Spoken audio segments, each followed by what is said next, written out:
제가 즐겨 보았던 프로그램 중에 몇 년 전에 했던 프로그램인데요.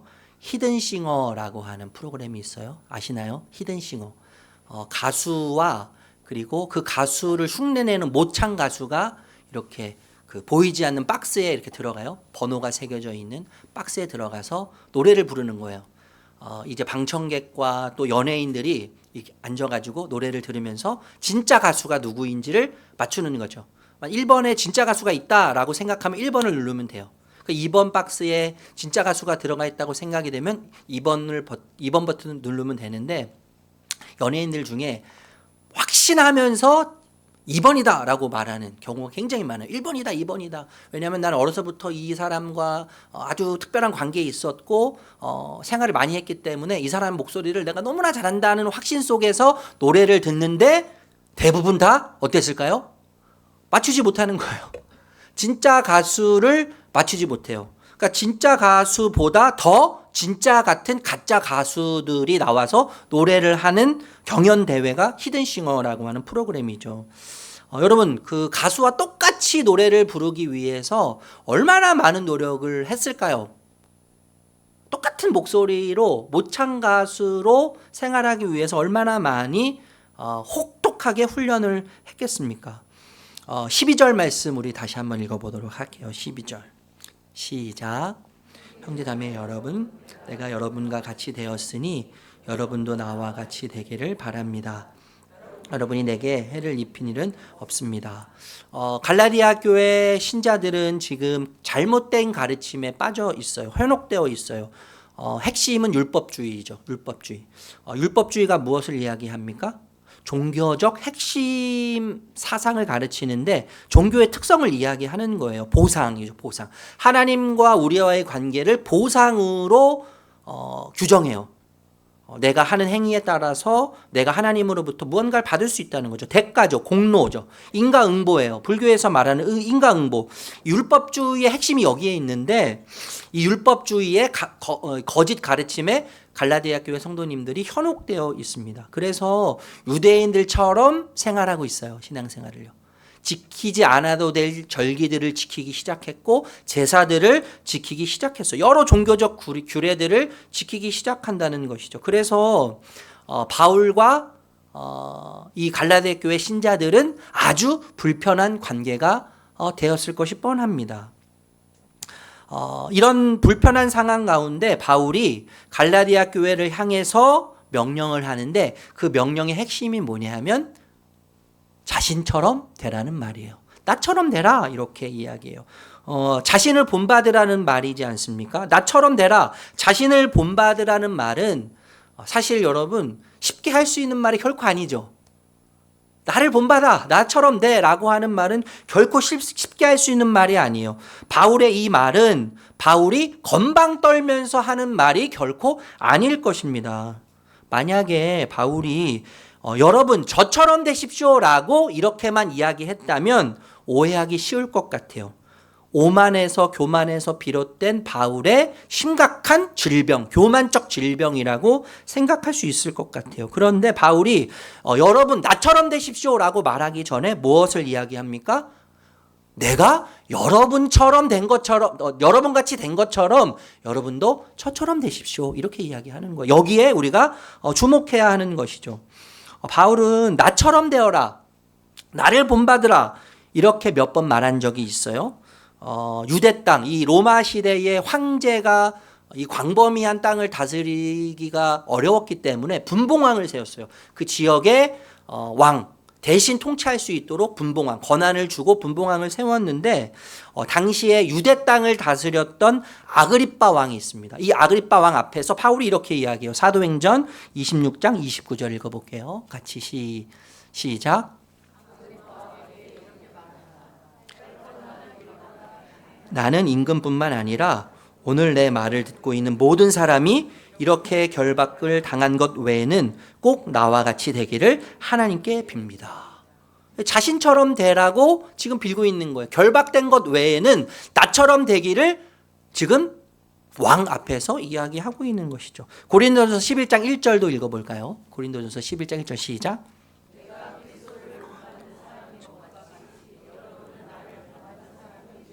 여러분 성경을 보면 나처럼 되라, 나를 본받으십시오, 이렇게 말하는 사람은 바울밖에 없어요. 예, 다른 사람은 찾아볼 수 없어요. 우리가 여러분 바울의 이력을 잘 알고 있지 않습니까? 베냐민 지파였잖아요. 사울 왕의 후손, 그러니까 왕족이에요. 왕족. 히브리인 중에 히브리인, 순수혈통이죠. 순수혈통, 전통 가문을 의미하는 거예요. 율법적으로는 흠이 없는 바리새인이라고 말하지 않습니까? 율법 준수와 순종 차원에서 탁월했던 사람이 바울이에요.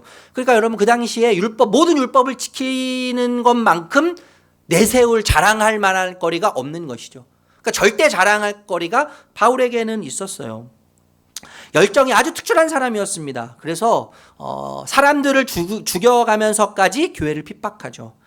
나면서부터 로마 시민권자. 로마 시민권을 사기 위해서 그 당시에 사람들이 돈으로 시민권을 사는 경우가 굉장히 많았는데 그 바울은 태어나면서부터 로마 시민권자예요. 그러니까 그 가족이 대대로 귀족층이라고 생각할 수 있겠죠. 가장 존경받는 당시의 랍비 가말리엘의 교육생이었어요. 그러니까 최고의 지식 수준을 자랑하는 것이죠. 여러분 세상 이력으로 생각하면요, 이보다 좋을 수는 없어요. 이보다 좋을 수는 없어요. 말 그대로 금수저를 넘어서 황금수저이고, 황금수저를 넘어서 제가 이렇게 찾아보니까 제일 비싼 보석이 레드 다이아몬드라고 하더라고요. 레드 다이아몬드. 1캐럿에 무려 12억 정도 된대요. 그러니까 바울은요, 레드 다이아몬드 이력서예요. 그런 이력을 가지고 있는 거예요. 그런데 여러분 그런 바울이 예수님을 만났습니다. 예수님을 만났어요. 그 자랑할 것이 그렇게 많던 이 바울이, 내세울 게 그렇게 많던 바울이 예수님을 만난 이후로 예수 그리스도를 위해 자신의 모든 것을 걸기 시작했죠. 네, 모든 것을 걸기 시작했어요. 그리고 예수님을 떠나서는 아무것도 아닌 자가 되었어요. 존재론적으로 아무것도 아닌 자가 되었어요. 또 소유적으로 예수님 외에 아무것도 없는 삶을 살기 시작했습니다. 복음의 진리 안에서 그리스도를 아는 지식이 가장 고상함을 발견했기 때문에 존재적으로 더 이상 다른 것으로부터 존재적 가치를 찾지 않았어요. 소유적인 측면에서도 더 이상 무엇을 소유함으로, 무엇을 가짐으로 가치를 찾지 않기 시작했다는 거예요. 여러분 모든 것을 버렸습니다. 모든 것을 배설물로 여겼어요. 김태건 목사님 얼마 전에 오셔서 하셨던 말씀 여러분 기억하실 거예요. 배설물. 배설물이 아무리 똥이잖아요. 똥이 아무리 황금색이고 아무리 예뻐도 그것을 건져가지고 포장해서 집에 놓고 사는 사람은 아무도 없어요. 아무리 양이 많아도. 그죠? 배설물이 아무리 아름답고 예쁘고 모양이 예쁘고 굵고 황금색이어서 버리기가 아깝다고, 오늘 양이 너무나 많은데 그것을 반을 잘라가지고 버리고 반은 보관하고 하는 사람은 아무도 없다는 거잖아요. 기억하시잖아요, 여러분. 예수 그리스도의 그 지식, 예수 그리스도를 아는 지식이 얼마나 고상한지, 얼마나 아름다운지 자신이 느꼈던 존재감, 자신의 존재감을 느끼게 했던 모든 것들, 자신의 존재감을 느끼게 했던 모든 소유를 배설물로 여겼어요. 그런 자신을 지금 본받으라고 이야기하는 것 아니겠습니까? 토마스 아켄피스 여러분 아시죠? 그리스도를 본받아. 고전입니다. 고전. 이 책은 여러분 알고 계시는 것처럼 그리스도를 본받고 그리스도처럼 사는 삶, 그러니까 신앙의 여정을 소개하는 책이에요. 이 책이 이제 고전인데, 나 같은 죄인 살리신 찬양, 나 같은 죄인, 이 찬양 아시잖아요. 이 찬양을 존 뉴턴이라고 하는 사람이 작사했어요. 이 존 뉴턴이 11살 때 선장인 아버지, 그러니까 굉장히 부유했던 집안이라고 할 수 있겠죠. 선장인 아버지를 따라 배를 타기 시작했습니다. 그리고 나중에 영국 왕실의 해군이 되어서 배를 탔어요. 21살에 노예선, 그 당시에 이제 그 식민 지배하는 일들이 많이 있었는데 자신이 아버지가 소유한 배에 노예들을 태워서 노예 무역을 하는 일에 참가하고 가담하기 시작했어요. 21살에 노예선, 그레이 하운드 소유주가 됩니다. 소유주가 되었어요. 이 사람은 가진 것도 많고 뭐 누릴 것도 많고 부유층에 속해 있는 귀족층에 속해 있는 사람이었기 때문에 모든 것이 다 우습게 여겨졌어요. 그러니까 기독교에서 말하는 모든 사상들을 가볍게 여겼고 도덕에 대해서 우습게 생각했다는 거죠. 그런데 우연찮게 그리스도를 본받아라고 하는 책을 읽게 됐습니다. 이 책을 읽고 난 후 어떤 날 하루 이제 그 배를 타고 나가는데 태풍을 만났습니다. 태풍을 만나서 무려 9시간이나 되는 긴 시간 동안 사투를 벌이는 거예요. 배 안으로 물이 들어오고 이 배가 난파되기 직전 그리스도를 본받아라고 하는 책에 수많은 줄거리가 이야기가 생각나기 시작했어요. 그래서 이 사람이 기도하기 시작하는 거죠. 그 전까지만 해도 기독교를 우습게 여기고 예수 그리스도에 대해서 신앙에 대해서 믿음에 대해서 가볍게 여겼던 이 사람이 기도하기 시작하는 거예요. 주님, 자비를 베풀어 주십시오. 주님, 이 큰 태풍에서 저를 건져 주십시오. 저를 살게 해 주십시오. 그렇게 기도하기 시작했어요. 이 큰 태풍에서 기적적으로 존 뉴턴이 살아납니다. 영국으로 돌아와서 처음으로 하나님 예수님에 대해서 생각하면서 곡을 만들었는데 그 곡이 뭘까요? 나 같은 죄인 살리신이라고 하는 찬양이에요.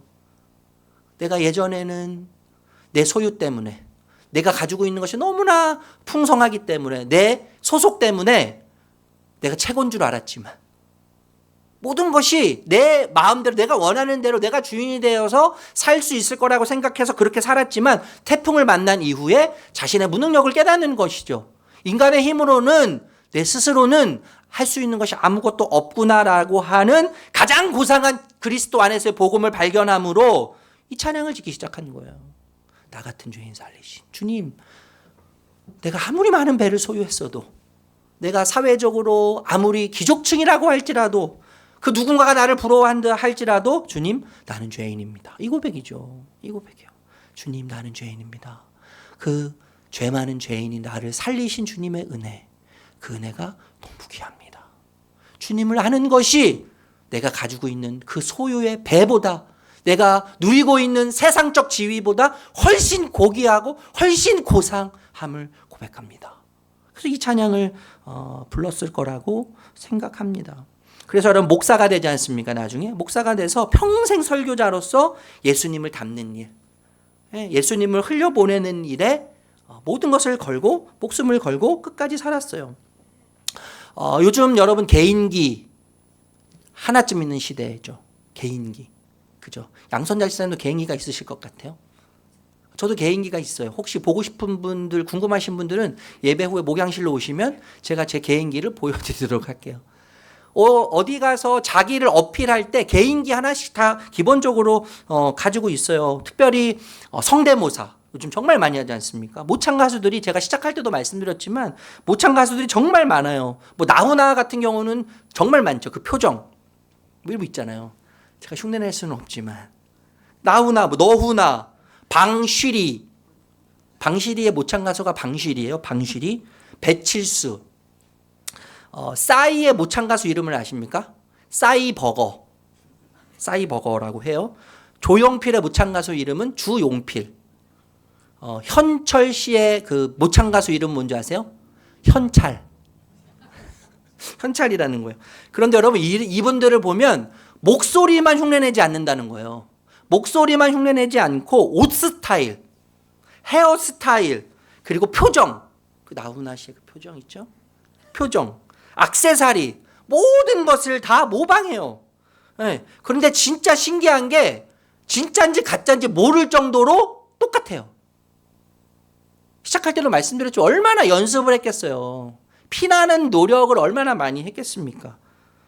진짜 그렇게 따라하다 보니까 닮아져가는 거예요. 네. 진짜 그 사람이 좋아서 그렇게 그 사람처럼 사는 게 좋아서 따라가다 보니까 진짜 따라가서 그 사람을 닮아가는 것이죠. 여러분 각인 효과라는 용어가 있어요. 각인 효과.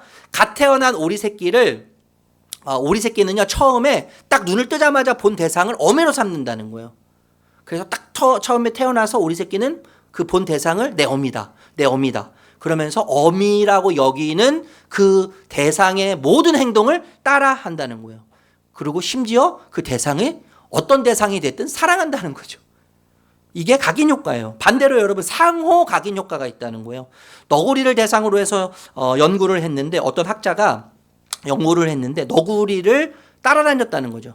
그리고 너구리를 따라다니게 했어요. 너구리를 따라다니게 했는데 얼마 후에 너구리가 자신의 행동을 따라하는 것뿐만 아니라 자기 자신도 무의식적으로 너구리를 따라하고 있다는 거예요. 윤술이라고 하는 단어를 아세요? 윤술? 그 단어의 뜻을 아십니까? 윤술이라고 하는 단어가요, 햇빛이나 달빛이 반짝이는 잔 물결을 의미해요. 잔 물결. 잔 물결인데 호수나 바다나 뭐 저수지나 잔 물결이 있잖아요. 그 잔 물결인데 햇빛을 반사하고 달빛을 반사하는 그 물결을 윤술이라고 한다는 거죠. 여러분, 윤술은 그냥 두면 아름답지 않아요. 그냥 물결일 뿐이에요. 어제 잃었던 오늘 평범한 물결일 뿐이에요. 그런데 그 평범한 물결이 달빛 깜깜한 밤에 달빛을 비춰 반사할 때 그 윤술은 아름다운 거예요. 한낮에 그냥 물결이지만, 출렁이는 물결이지만 그 찬란한 태양의 빛을 반사해서 해가 질 때 여러분 석양이 얼마나 아름답습니까? 그 석양을 반사해서 잔잔한 파도가 햇빛을 반사해서 비추면 아름다운 윤술이 되는 거죠. 그냥 볼 때는 잔잔한 파도이고 잔잔한 물결이지만 햇빛을 반사하고 태양을 반사할 때는, 달빛을 반사할 때는 그 자체가 아름다운 게 아니라 햇빛 때문에 아름다운 윤술이 되는 거예요. 달빛 때문에 아름다운 윤술이 되는 거예요. 여러분, 토저라고 하는 분이 하나님과 가까이 하면 할수록 우리는 하나님의 형상으로 닮아가게 됩니다. 이렇게 이야기했어요. 하나님과 가까이 하면 할수록 우리는 하나님의 형상을 닮아가게 됩니다. 여러분은 무엇을 담고 계십니까? 여러분의 삶은 무엇을 흉내내고 계십니까? 여러분, 조용기 목사님 이제 돌아가셨지만 조용기 목사님의 그 제자들은요, 다 누구 따라해요? 믿습니다. 뭐 이런 거. 조용기 목사님 다 따라하는 거예요. 제가 물어보니까 그냥 따라하는 게 아니고 조용기 목사처럼 되고 싶어서 따라하는 거예요.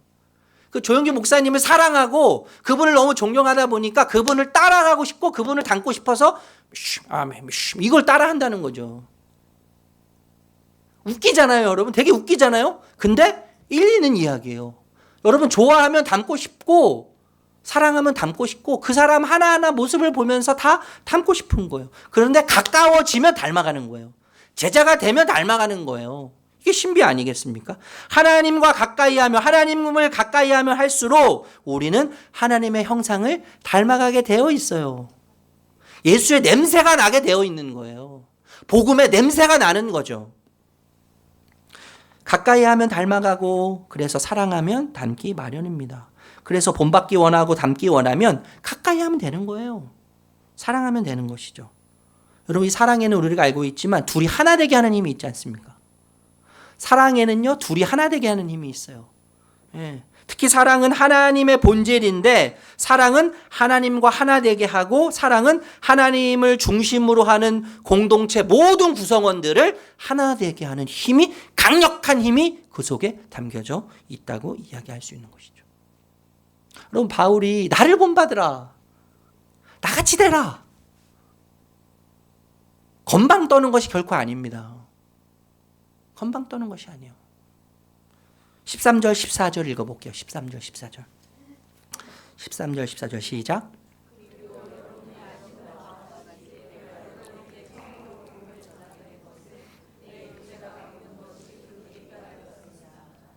그리고 내 몸에는 여러분에게 시험이 될 만한 것이 있는데도 여러분은 나를 멸시하지도 않았고 외면하지도 않았습니다.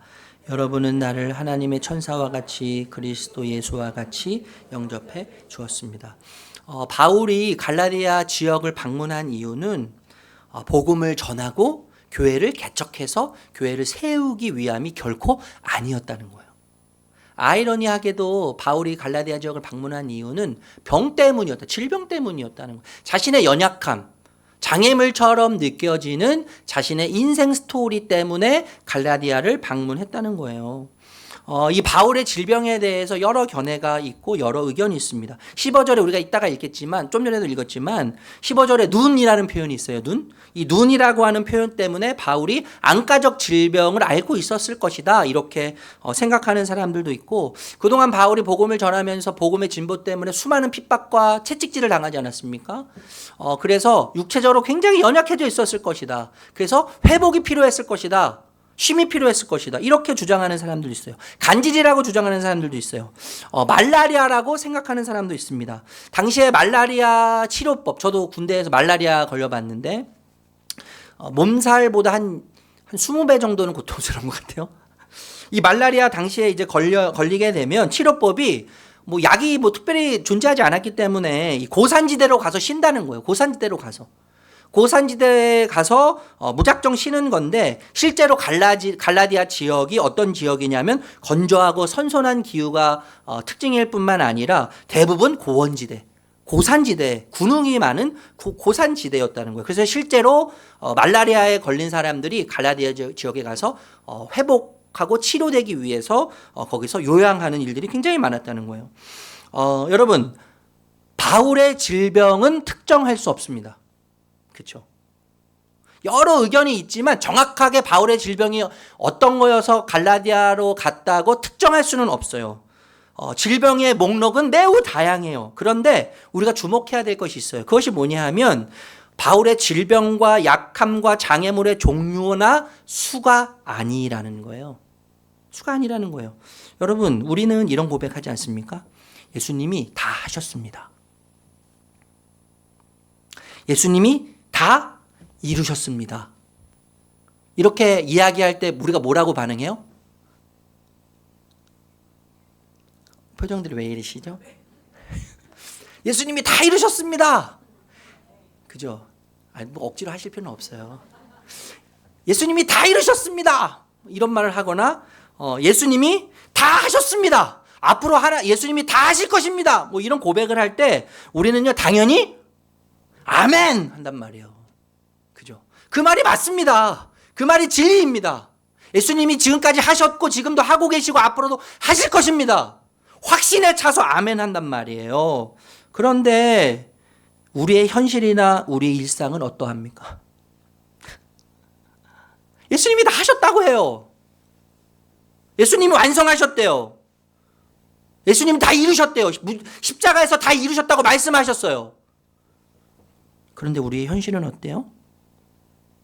우리 일상은 어떻습니까? 너무 모순 아닙니까? 그리다만 그림과 같은 미완성, 쓰다가만 편지와 같은 미완성. 미완성이죠. 그 자체로 미완성이에요. 우리 존재 자체로 미완성이에요. 불완전이에요. 늘 불안해요. 늘 두려워요. 이루지 못하고 행하지 못한 일로 우리의 일상이 가득 차 있어요. 예. 그리고 할 수 없을 것 같아요, 내가.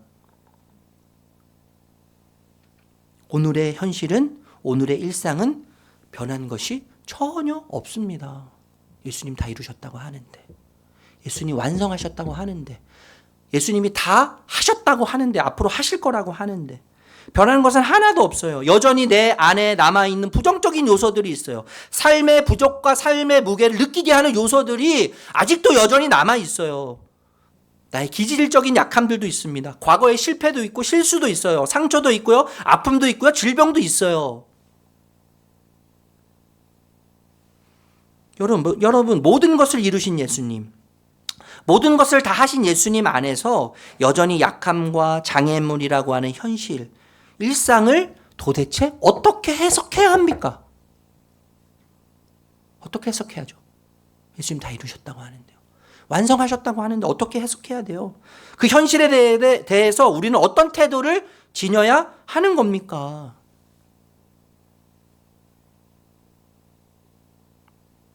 여러분, 하나님이 일하시는 방식에는 규칙적인 패턴이 있는 것 같아요. 하나님이 일하시는 방식에는요, 규칙적인 패턴이 있는 것 같아요. 하나님께 속한 모든 종, 하나님에 속한 모든 자녀의 약함과 장애물로 느껴지는 모든 것 안에서, 모든 현실 안에서 하나님은 그것을 통해 하나님의 하나님 되심을 끊임없이 드러내시죠. 끊임없이 드러내세요. 여러분, 살아가는데요, 부족을 느끼게 하는 모든 요소들이 여전히 존재함에도 불구하고 그것들은,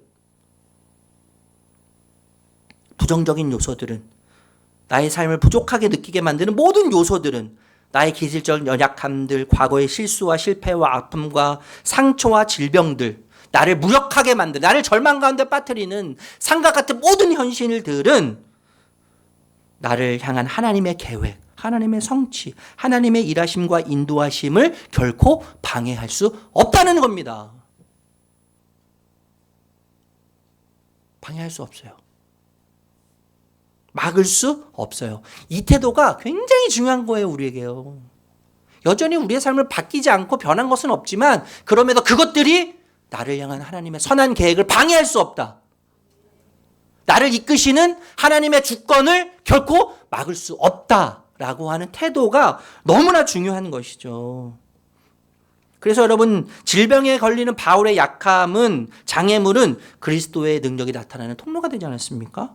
바울의 약함, 질병이, 장애물이 갈라디아 교회가 세워지는 계기가 된 거예요.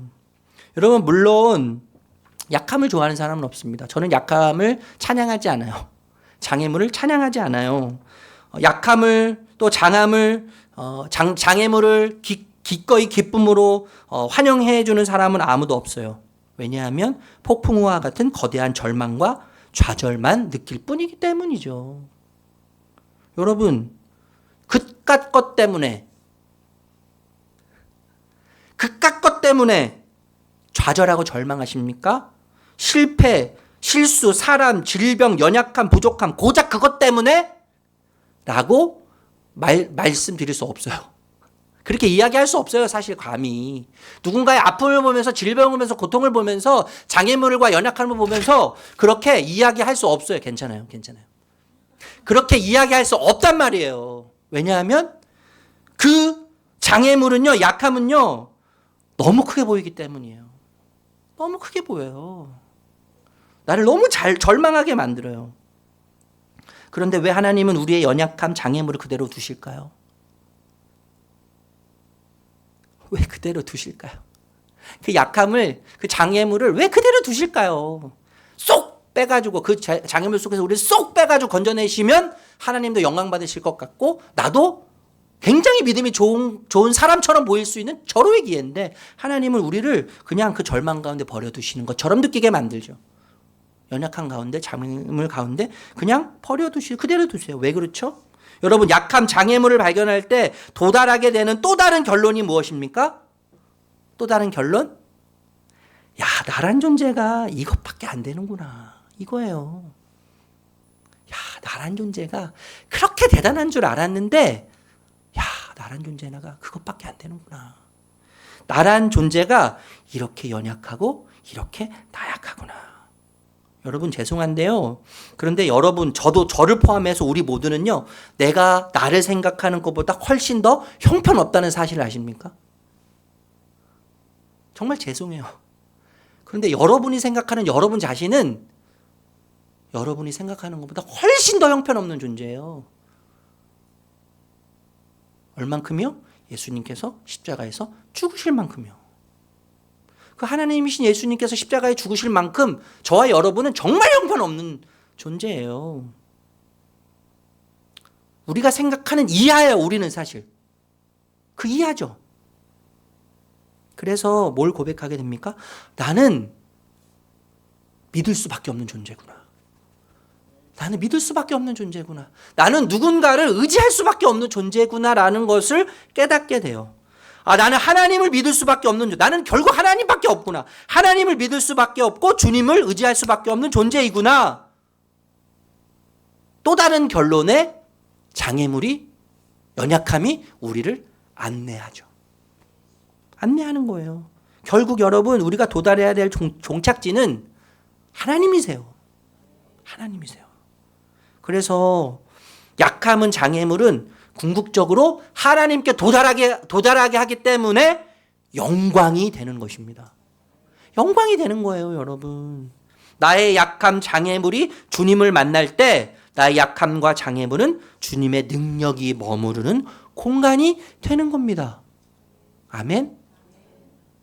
나의 약함, 기질적인 약함, 나의 질병, 나의 경제적인 약함, 나의 상처, 나의 실패, 나의 실수, 누구에게도 알리고 싶지 않은 수많은 수치스러운 이야기들이 나의 인생의 장애물처럼 느껴지고 연약함으로 느껴지지만 나의 연약함과 장애물이 주님을 만나면 주님의 은혜와 능력과 사랑이 머무는 공간이 되는 것입니다. 여러분, 십자가를 보면 우리가 깨닫게 되지 않습니까? 십자가를 보면 깨닫게 돼요. 십자가를 보면 그것을 확인하게 돼요. 여러분, 십자가가 얼마나 끔찍합니까? 얼마나 비참해요.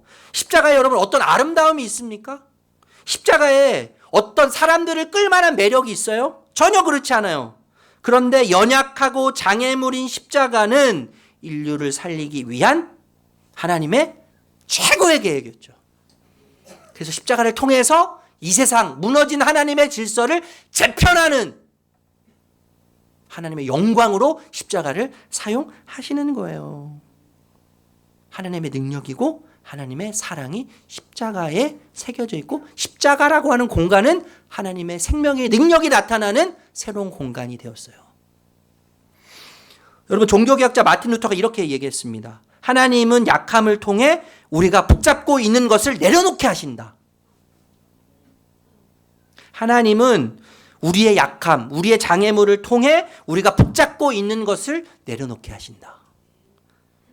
여기서 끝나지 않고요. 그리고 내려놓은 그 손으로 십자가를 붙잡게 한다. 이거죠. 여러분, 우리가 가야 할 종착지는 십자가죠. 십자가.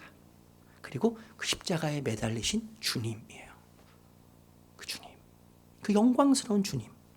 그래서 우리는요, 이것을 십자가 신앙이라고 불러요. 십자가 신앙. 여러분, 시대가 바뀌고요.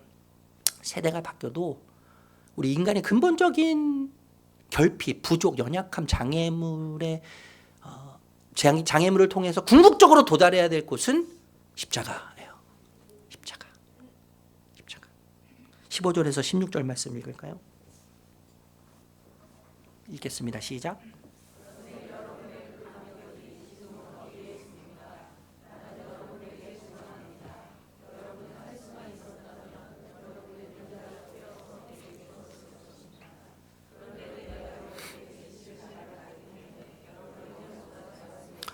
고대 사회에서 가장 중요하게 여기는 신체 부위가 눈이라고 해요. 눈이라고 하는데 이 눈에는 당시에 종교적이고 철학적이고 사회적이고 문화적이고 정치적인 맥락이 다 이렇게 담겨져 있었다는 거예요. 그래서 신성, 눈하면 신성을 상징하기도 하고 신의 섭리를 상징하기도 하고 어떤 신적인 보호나 왕권이나 지혜, 영혼의 창 이런 식으로 해석했다는 것이죠. 성경에서는 영적인 상태를 은유적으로 표현할 때 눈에 비유해서 표현하는 것을 보게 되죠. 눈. 그런데 제가 좀 전에도 말씀드렸지만 바울의 질병에 대해서 말씀드렸는데 고대 사회에서 질병이 요즘도 그런 관점이 있어요. 여러분, 제가 너무 안타까운데 질병에 걸리면 하나님이 벌하셨다고 생각하는 경우가 굉장히 많아요. 하나님이 징계하셨다는 거예요. 죄의 값을 치르게 하시기 위해서 질병을 주셨다는 거예요. 고난을 만나게 하셨다는 거예요. 제가 누누이 말씀드리죠. 여러분, 우리는 예수님은요 이미 십자가에서 우리의 모든 죄값을 치르셨어요. 예수님께서 십자가에서 죽으심으로 우리가 죽어야 할 모든 죄값을 치르셨어요. 우리의 질병과 죄로부터 주어지는 모든 결과물들을 예수님은 십자가에서 해결하셨어요. 근데 우리에게 일어나는 모든 고통과 아픔은 왜 일어나냐 하면 우리의 연약함이죠. 우리의 연약함. 우리에게 일어나는 수많은 장애물들, 연약함은 우리의 부족에서 일어나는 거예요. 우리 결핍에서 일어나는 거예요. 우리가 완전하지 않은 불완전한 존재이기 때문에 일어나는 거예요. 하나님께서 뭐 벌하셨다, 징계하셨다 함부로 이야기할 수 없어요. 판단할 수 없어요. 당시에 고대 사회에서는요, 이 질병에 대해서 오늘날 인식과는 좀 약간 달랐는데 특히 이 사회적으로 지도층에 있는 사람들이 병에 걸리면 그런 생각을 했던 것 같아요. 하나님의 저주를 받았다. 뭐 이런 생각을 했던 것 같아요. 예수님 당시에도 그랬죠. 그래서 제자들이 앞을 보지 못하는 아이를 보고 뭐라고 질문합니까? 예수님, 이 아이가 이렇게 앞을 보지 못하는 상태에서 태어났는데 누구 죄 때문에 그렇습니까? 조상의 죄 때문에 그렇습니까? 아니면 이 아이의 부모님의 죄 때문에 그렇습니까? 예수님께서 뭐라고 말씀하세요? 3대, 4대, 5대 저 위에 조상의 죄 때문에 이 아이가 이렇게 된 거다라고 말씀하시지 않으시잖아요. 이 부모가 죄의 그 목록을 다 기록하시면서 이것 때문에 이 아이가 이렇게 됐다고 말씀하시지 않으시잖아요. 예수님 뭐라고 말씀하세요? 하나님의 영광을 위해서 이 아이가 이렇게 된 거야 라고 말씀하시는 거예요. 여러분 그 당시에 사회적 이 지도층의 병이 걸리면 아무리 덕망이 있고 아무리 인격이 출중해도 외면하고 무시하는 하나님의 저주를 받았기 때문에 무시하는 사회적인 풍토가 있었다는 거예요. 그러니까 바울이 여러분 아시지만 말도 어눌하게 하지 않았어요? 저보다도 더 어눌했을 거예요. 분명 바울은. 바울에게 그런데 더군다나 질병이 있다는 것은 갈라디아 교회 신자들에게 시험이 들 만한 요소였으면 틀림없을 겁니다. 그런데 갈라디아 교회 신자들은요, 바울을 위해 눈이라도 빼줄 것처럼 여겼어요. 눈이라도 빼줄 것처럼 여겼어요. 여러분, 눈이라도 빼주겠다고 하는 표현은 가장 극적인 사랑의 표현이라고 할 수 있지 않습니까? 왜 그렇게 눈이라도 빼줄 수 있을 만큼 바울을 사랑하게 됐어요? 바울이 전한 복음 가운데 예수님의 아름다우심을 발견했기 때문이죠. 갈라디아 지역에 수많은 우상이 있다고 제가 설명드렸잖아요. 그리스 로마 신화뿐만 아니라 토착 신앙들. 그래서 여러 신들을 만들어서 때로는 그 다산신인 여신을 숭배하기 위해서 성적 행위를 하는 거죠. 거기서 쾌락과 즐거움을 추구하는데 그 성적인 쾌락과 즐거움을 추구하는 그 모습을 보면서 신이 기뻐하고 즐거워한다. 수많은 우상들을 숭배했던 그들이 지금까지는 들어본 적 없는 예수의 희생, 십자가의 사랑, 십자가의 희생, 자신을 포기하고 버려서가면서까지 얻기 위한 자신의 십자가의 사랑과 희생을 들으면서 예수님의 사랑, 그 위대하신 그 아름다움을 발견한 거예요. 그래서 자신의 눈을 빼줄 만큼 사랑하게 된 것이죠. 바울을 외면하거나 배척하지는 않았지만 그런데 상황이 바뀌기 시작했어요. 바울을 가장 사랑하고 환대하고 바울을 기뻐했던 그 기쁨은 온데간데 없이 다 사라졌어요. 지금 갈라디아 교회 모습이 딱 그렇죠. 바울은 여러분 깨어진 또 무너진 관계 회복을 위해서 감정 호소를 하지 않습니다. 감정적으로 호소하지 않아요. 옛 추억을 되살리면서 추억 파리를 하지 않아요. 옛 정을 생각하게 만들지 않고 바울이 제안하는 유일한 방법은 복음으로 돌아가는 거였어요. 복음으로 돌아가는 거예요. 여러분 복음이 뭐예요? 예수님이죠. 그리고 예수님이 하신 일이죠. 예수님과 그 예수님이 나를 위해서 무엇을 이 땅에 오셔서 하셨는지, 그분이 나를 어떻게 대우하셨고, 그분이 나를 어떻게 받으셨고, 그분이 나를 어떻게 사랑하셨는지, 나를 어떻게 사랑하셔서 그분이 어떤 일을 행하셨는지를 아는 것이 복음 아닙니까? 그 복음 때문에, 그 아름다움 때문에 바울은 다시 그것을 환기시키고 상기시키고 있는 거예요. 복음으로 돌아가라는 거예요. 여러분 복음은요, 무너지고 깨진 모든 것을 리모델링하는 힘이 있어요. 재건축하고 새로운 질서를 세우는 힘이 있어요. 여러분 교회 공동체는 제가 지난주에도 말씀드렸지만 큰 교회, 대형 교회는 대형 교회대로 돈이 없다 그래요. 돈이 부족하다 그래요. 작은 교회는 작은 교회대로 돈이 없다 그래요. 재정적으로 어렵다 그래요. 여러분 제가 얼마나 연약한지 여러분 아시잖아요. 제가 다 껐는데 무섭더라고요. 귀신 나타날까 봐.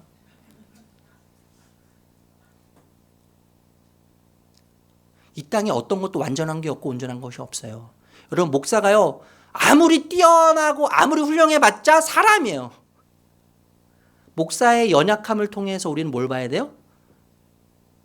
목사를 세우신 목사의 주인 되신 예수 그리스도의 완전성을 봐야죠. 여러분 교회는요 다 문제투성이에요. 여러분 이 교회는 이 세상은 딱 두 부류 아닙니까? 두 부류? 구원받은 죄인과 구원받지 못한 죄인.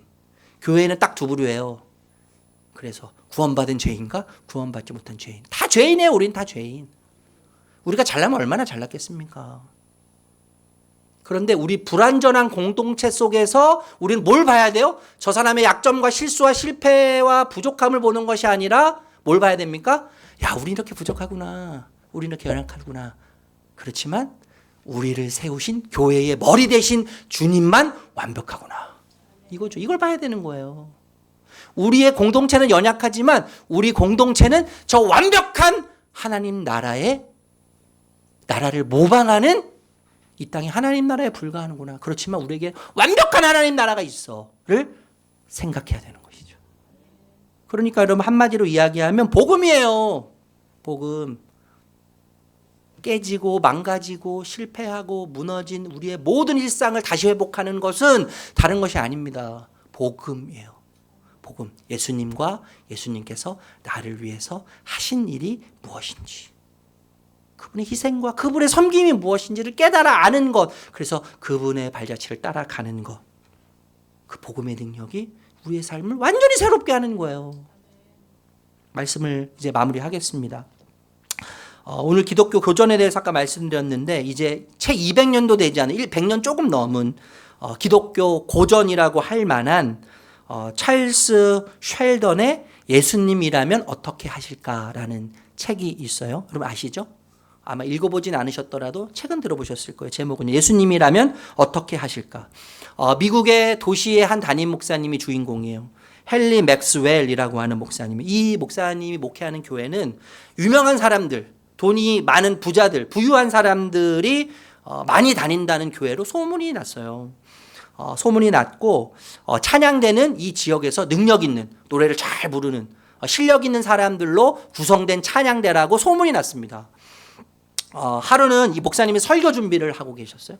설교 준비를 하고 있는데 누군가 찾아왔어요. 여러분 설교 준비할 때 누군가 찾아오면 참 이거 난처한 거 여러분 모르시죠? 목사가 되셔요? 목사는 이게 항상 스트레스인데 누군가 이렇게 막 집중하고 있을 때 누가 딱 찾아오면 정말 이게 힘들거든요. 힘든데 저는 괜찮으니까 찾아오세요. 목사님이 이렇게 주일날 설교를 막 준비하시는데 누가 초인종을 누르는 거예요. 벨을 누르는 거예요. 설교 준비를 하다가 내려갈까 말까 고민을 하는데 계속 벨을 누르는 거예요. 벨을 눌러서 결국엔 설교를 준비하는 걸 중단하고 내려가서 문을 열었습니다. 문을 열었더니 아주 허름하게 생긴 허름한 옷을 입고 한 남자가 목사님에게 이야기를 하는 거예요. 목사님, 제가 원래는 이 지역에 살고 있는 인쇄공입니다. 그런데 제가 얼마 전에 실직을 했습니다. 그래서 지금 돈벌이를 못하고 있어서 먹고 마실 것이 없고 지금 생활하기가 너무 어렵습니다. 목사님은 많은 사람들을 알고 있으니까 이 사회에 대해서 이 지역에 대해서 너무 잘 알고 있으니까 저에게 일자리를 좀 소개해 주시면 어떻겠습니까? 근데 이 목사님의 마음은 어디에 있어요? 설교 준비에 있는 거예요. 설교 준비에 있기 때문에 이 사람의 이야기를 대충 듣고 그리고 알겠습니다. 기도하겠습니다. 상투적인 말이죠. 기도하겠습니다. 알아보겠습니다. 하고 이 사람 얼른 보냈어요.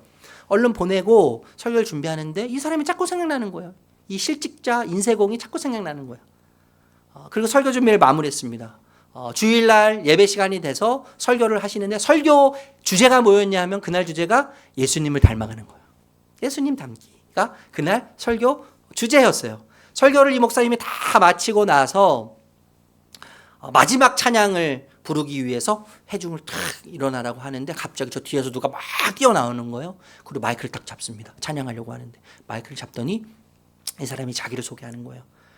그 사람이 어떤 사람이었겠어요? 며칠 전 목사님을 찾아왔던 실직한 인쇄공이에요. 이 사람이 자기를 소개하는데 제가 이곳에서 태어나서 이곳에서 긴 시간을 살았습니다. 많은 유익을 이 지역에서 얻었습니다. 그런데 얼마 전에 제가 실직을 당해서 일을 할 수가 없어서 월급을 못 받아서 먹고 사는 것이 너무나 어렵고 피폐해져서 지금 제가 이 지역을 다 돌아다니면서 수많은 교회를 만나고 또 권위가 있고 알려진 유명한 사람들 만나서 도와달라고 하고 관공서를 찾아서 도와달라고 하지만 아무도 저를 도와주지 않았습니다. 그러면서 이분이 마지막에 이 이야기를 하셨어요. 만약 예수님이라면 여러분 저에게 어떻게 하셨겠습니까? 예수님이라면 어떻게 하셨겠습니까? 그리고 이 사람이 쓰러졌어요. 나중에 알고 보니까 이 사람의 그 아내가 질병에 걸렸는데 일을 못해서 약을 사지 못해서 4개월 전에 질병 때문에 죽었어요. 그리고 이 딸을 케어할 수 없기 때문에 딸을 고아원에 맡기고 일거리를 찾아서 다녔던 거죠. 목사님은 자신의 집에서 이 실직 인쇄공을 열심히 케어하고 마음을 다해서 지극정성이 케어했지만 며칠 지나지 않아서 죽었어요. 이 목사님이 충격을 받고 뭘 할 때마다 계속 떠오르는 질문이 예수님이라면 어떻게 하시겠습니까? 예수님이라면 어떻게 하실까? 이 질문이 지속적으로 머릿속에서 끊임없이 자기 자신을 향해서 질문했다는 것이죠. 이 목사님이 여러 가지 고민하면서 묵상하는 가운데 결심을 했어요. 1년 동안 예수님이라면 어떻게 하실까라고 하는 질문 속에서 대답하는 삶의 방식을 살아보자. 그래서 고민했습니다. 고민하고 결심하면서 살아가기로 하는데 성도님들이 동참하기 시작했어요. 예수님이라면 어떻게 하실까? 이 목사님의 친구 중에 그 지역에 아주 유력한 신문 사장님이 있었습니다. 그 당시에 여러분 오늘날도 그렇지만 선정적인 기사들 좀 성적인 기사들 내보내고 그 당시에는 이 권투 경기가 굉장히 인기가 높았다 그래요. 권투 기사를 많이 싣고 그리고 어떤 유명하고 저명한 사람의 개인적인 지극히 개인적인 이야기들을 가십거리들을 올리면 인기가 많고 많은 사람들이 신문을 사서 읽었다는 것이죠. 그래서 부를 축적하고 사회적 지위를 축적했다는 거예요. 이 사장도 그렇게 부를 쌓고 지위를 쌓았는데 예수님이라면 어떻게 하실까? 라고 하는 운동에 동참하기 시작했어요. 그래서 예수님이 이 신문사의 사장이라면 어떻게 하실까? 선정적인 기사를 다 지어내기 시작했어요. 선정적인 기사를 다 빼고 권투 소식을 다 빼고 사사건건 조그만 아주 사소한 사건들 다 빼고 누구를 헛들고 비방하는 그런 소식들을 다 빼고 그 공간에 기독교에 대해서 실기 시작했고 십자가에 대해서 실기 시작했고 예수님에 대해서 실기 시작했습니다. 그러면서 사회적 지위가 떨어졌겠죠. 경제적인 수입이 줄어들었을 거예요. 여러분 그 당시에 교회의 그 성가대원 중에 큰 인기를 누렸던 사람 중에 레이첼이라고 하는 오페라 가수가 있었대요. 오페라 가수. 무대에서 가수로 활동하면 엄청난 부와 인기와 명예가 있었을 겁니다. 그런데 그것을 포기하고 절망과 죄악에 찌든 할렘과 그 당시에 그 지역의 할렘과 빈민 동네 렉탱글이라고 하는 동네가 있었다는 거예요. 그 동네로 찾아 들어가서 화려한 무대를 포기하고 그 동네로 찾아 들어가서 빈민가에 거주하는 사람들을 위해 복음성가를 부르고 노래를 부르기 시작했다는 거예요. 또 그 친구가 이 레이첼의 친구 버지니아라고 하는 여성이 있었는데 이 백탱글이라고 하는 지역에 들어가서 특별히 창녀들을 구제하기 위해서 자신의 전 재산을 털어서 회관을 만듭니다. 회관을 만들어서 복지회관을 통해서 구제하고 또 창녀들이 죄하라는 일에 동참할 수 있도록 모든 전 재산을 희생해요. 이 소식이 시카고까지 전해져요. 시카고까지 전해지는데 목사님이 나사렛 에비뉴 교회라고 하는 목회자 목사님이 이 이야기를 듣고 예수님이라면 어떻게 하실까? 그 안정적인 교회를 포기하고 담임직을 사임해요. 담임직을 사임하고 그리고 이 사람도 자신의 전 재산을 걸어서 자선조직협회를 만듭니다. 자선조직협회를 만들어서 빈민을 구제하고 빈곤 문제, 주택 문제, 환경 문제, 불우한 사람들의 우식 문제를 해결해주고 그들을 구제하는 일에 힘썼어요. 목사의 모든 걸 다 내놓고 안정적인 교회 모든 지위를 내려놓고요. 여러분 물론 이 일에 동참하기로 약속한 모든 사람들은 한결같이 고통이 따랐어요. 평탄하지 않았습니다. 고통이 따랐어요. 많은 것을 희생하고 포기해야만 했습니다. 어떤 사람은 회사의 비리를 고발해서 내부 고발자가 되어서 실직 당하기도 했대요. 그런데 예수님이라면 어떻게 하실까? 이 복음의 가치. 예수님이라면 어떻게 하실까? 이 복음의 가치가 던지는 질문에 대답하는 삶을 살았습니다. 그 믿음대로 신념대로 행동했어요. 여러분 예수님이 사장님이라면 어떻게 하실까요? 예수님이 회사의 중력 임원이라면 지금 어떻게 하실까요? 예수님이 성악가라면 어떻게 하셨을까요? 예수님이 담임 목사라면 어떻게 하실까요? 이런 질문을 스스로에게 던져봅니다. 여러분, 예수님이 여러분의 가정의 가장이셨다면 어떻게 하셨을까요? 예수님이 여러분의 가정의 부모셨다면 어떻게 하셨을까요? 예수님이 여러분 가정의 주부셨다면 어떻게 하셨겠습니까? 예수님이 나라면 수많은 연약함 앞에서, 장애물 앞에서, 고통 앞에서 어떻게 반응하실까요? 여러분, 이 질문을 매일 던져야 합니다. 하나님은 그리스도를 본받는 삶에 절대로 손해보지 않게 하십니다. 여러분, 이거 꼭 기억하셔야 돼요. 하나님은 결코 손해보는 분이 아니세요. 십자가를 통해서 아들을 내어주셨지만, 어마어마하게 큰 손실이지만, 그렇지만 십자가를 통해서 자기 아들을 내어줌으로 세상을 얻으신 분이에요. 손해보는 장사를 안 하시는 분이에요. 예수님은 어때요? 자신의 생명을 십자가에 내어주셨잖아요. 인간이 되심으로. 그렇지만 자신의 생명을 내어줌으로 우리를 얻으셨고 이 세상을 얻으셨어요. 예수님을 닮으려고 몸부림치는 사람들에게 하나님은 결코 손해보는 장사를 하지 않도록 하시는 줄로 믿습니다. 손해보지 않아요. 예수님 닮는 일에 손해보지 않게 하세요. 여러분, 실직한 인쇄공이 우리에게 질문하는 것 같습니다. 예수님이라면 어떻게 하실까? 우리 직장에서, 우리 가정에서, 내가 맺고 있는 모든 관계 속에서 예수님이라면 어떻게 하실까? 이 질문을 통해 예수님께 닿고 이 질문을 통해 예수님을 닮아가는 방식이 우리의 삶의 대답이 되기를, 그래서 그 대답하는 삶을 주님 앞에서 살아내시기를 예수님의 이름으로 축복합니다. 축복합니다. 저를 한번 여러분 따라해 주실래요? 예수님이라면 어떻게 하실까? 예수님이라면 어떻게 하실까? 우리 복음 고백 같이 고백하겠습니다.